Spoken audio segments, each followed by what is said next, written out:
হাতে কয়টা জিনিস? 5টা জিনিসের জন্য। ইন্নাল্লাহা ইনদাহু ইলমুস সাআ, কিয়ামতের জ্ঞান আমি আল্লাহর হাতে। কিয়ামতের জ্ঞান কেউ জানে না, আমি আল্লাহর হাতে। ওয়াইনাজ্জিলুল গাইস, বৃষ্টি কখন হবে এটার জ্ঞান আমি আল্লাহর কাছে। ওয়ায়ালামু মা ফিল আরহাম, মার গর্ভের ভিতরে কি আছে এটাও আল্লাহর কাছে। আলটা করে তো ধরা যায়, ধরা যখন যায় তখন যদি মার পেট কাটা হয় তখনও তো বলা যাবে ওইটা না। যখন আল্লাহ করেন এটা ছেলে হবে না মেয়ে হবে।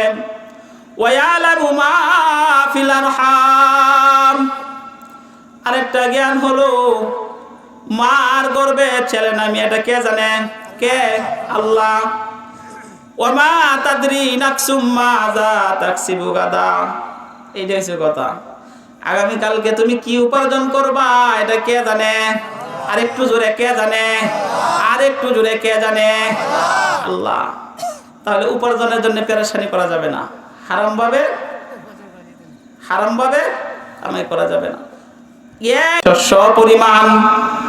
একই পরিমাণ হারাম যদি পেটের ভিতরে ঢুকে 40 দিন পর্যন্ত ইবাদত কবুল হবে না। নাউজুবিল্লাহ বলেন। কতদিন? 40 দিন। কতটুক?